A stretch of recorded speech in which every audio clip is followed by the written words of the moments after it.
बांझ जिठानी। अमिता और सुनीता आपस में देवरानी जिठानी होती हैं।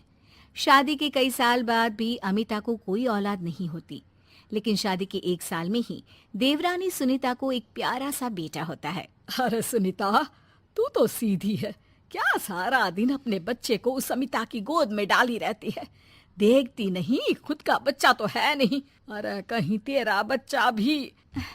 कैसी बात कर रही है माँ जी? अभी उनकी शादी को भी तो सिर्फ 5 साल ही हुए हैं। कई लोगों को तो 10-10 साल बाद भी बच्चे होते हैं। सास को सुनीता की बात अच्छी नहीं लगती। वो अमिता के पास जाती है। देख अमिता, घर का काम करा कर। सुनीता का एक तो छोटा बच्चा, वो बेचारी घर को चिराग भी दे और सारा दिन किचन में खटती रहे, और ऊपर से तू आराम करे। दीदी, खाने में क्या बनाना है दोपहर को? मैं किचन में जा रही हूँ। अरे नहीं नहीं, मैं हूँ ना, मैं खाना बना लूंगी। अरे खाना आप बनाएंगी तो मुन्ने को कौन पकड़ेगा? अरे तू पकड़ेगी, मैं पकड़ूंगी। भाई माँ ही तो मुन्ने को पकड़ती है। तू काम करे और ये मुन्ने के नाम पर आराम। अरे नहीं नहीं माँ जी, मैं माँ हूँ माना, लेकिन अमिता दीदी का प्यार भी कम नहीं है। सारा दिन भी नहीं खिलाएंगी तो रात को नींद नहीं आएंगी इन्हें। अरे तो दूसरे की औलाद तो दूसरे की होती है ना। ला अमिता, मुन्ने को मुझे दे दे। लेकिन जैसे ही मुन्ने को सास गोद में लेना चाहती है, वो उनके पास जाने से इनकार कर देता है। अरे काला जादू कर दिया है इसने। बच्चा किसी के पास आ ही नहीं रहा है भाई। माँ, इसे काला जादू नहीं, प्यार कहते हैं, जो दीदी मुन्ने से करती हैं। अरे हाँ हाँ, हम तो दुश्मन है ना इसके, जो ये हमारे पास नहीं आ रहा है। अरे सगी दादी हूँ मैं, पूरी की पूरी कोठी इसी के नाम कर जाऊंगी। अब बोल, अब भी प्यार है क्या इससे? अमिता को सास की बात पर गुस्सा आ जाता है। वैसे भी माँ जी, पूरे घर में यही एक चिराग है, तो आप इसे दे या ना दे, सारा कुछ इसी का है, चाहे वो मेरा भी क्यों ना हो। हाँ, अभी तो बड़ी जबान चल रही है, लेकिन जब घर पूरा इसके नाम होगा ना, तब पता चलेगा।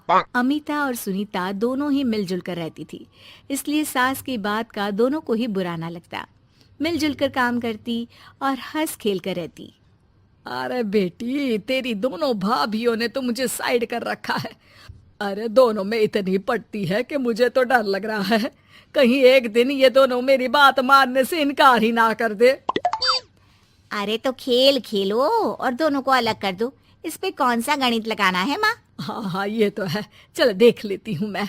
अगले दिन सास धीरे से एक लाल पेन लेकर मुन्ने के बदन में लगा देती है और लोगों को बुलाकर हंगामा करती है। अरे देखो देखो, ये क्या हो रहा है मुन्ने के शरीर में? अरे ये क्या हो गया मेरे बेटे को? मैं अभी इसे लेकर डॉक्टर के पास जा रही हूँ। अरे ना दीदी, परेशान मत हो, मैं तैयार कर देती हूँ और कैब बुला लेती हूँ, बाद में ले जाइए आप इसे। अरे बेटा, तेरा है, वो क्यों ले जाएगी? वैसे भी ये डॉक्टर का नहीं, तांत्रिक का मसला है। किसी ने मुन्ने पर जादू करने की कोशिश की है, जिससे वो मुन्ने को मार ले। सुनीता ये सुनकर रोने लगती है। कौन मेरे मुन्ने को मारने की कोशिश करेगा माँ जी? नहीं नहीं, ऐसा कुछ नहीं होगा। सास अमिता की तरफ देखकर कहती है। अरे वही जिसकी खुद की औलाद ना हो। कैसी बात कर रही हैं माँ जी आप? मैं क्यों मारूंगी अपने ही बच्चे को? वो तो मेरे बेटे जैसा है। अरे बेटे जैसा है, बेटा तो नहीं है ना।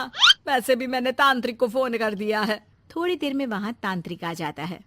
भगवान भगवान भगवान भगवान, बच्चे की जान को खतरा है, खतरा है, खतरा है। इसके ऊपर किसी बांझ औरत ने काला जादू कर रखा है, रखा है, रखा है।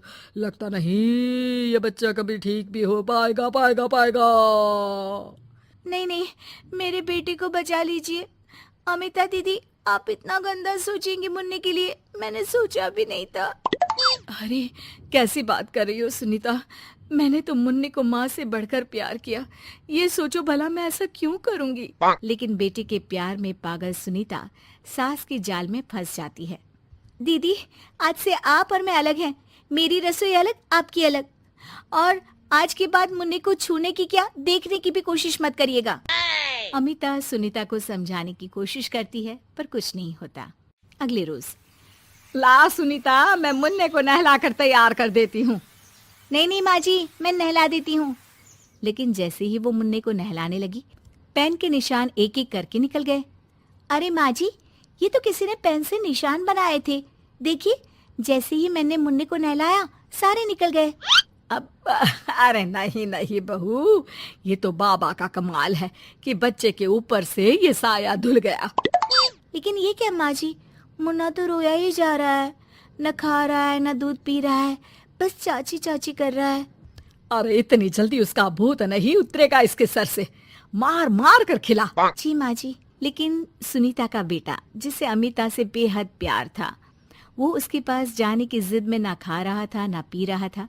उसकी हालत बिगड़ती ही जा रही थी। हार कर एक दिन, माँ दीदी दिखाई नहीं दे रही है, क्या वो मायके चली गई है क्या? अरे क्या पता कहाँ गई, रुक बड़कू से पूछती हूँ। ए अमिता कहाँ है? माँ जल्दी पता करिए ना, दीदी कहाँ है? मुन्ने की हालत दीदी के लिए खराब होती जा रही है। सुनीता मुन्ने को लेकर नीचे अमिता के पास जाती है। अमिता बिस्तर पर पड़ी होती है। वो कमजोर सी दिखती है। बड़ी आराम से सो रही हैं आप, यहाँ मुन्ने की तबीयत खराब हो रही है। वो जैसे ही अमिता को छूती है, अरे दीदी ये क्या हो गया? आपकी तबीयत तो काफी खराब है। मुन्ने के बिना मैं नहीं रह सकती सुनीता, मैं उसके बिना नहीं रह सकती। मैं कसम खा कर कहती हूँ, मैंने मुन्ने को मारने की ऐसी कोई कोशिश नहीं की। मैं तो खुद मुन्ने के बिना मर जाऊंगी। मुन्ना आप ही का तो है दीदी, मुझे माफ कर दीजिए। ये पकड़िए अपना बेटा,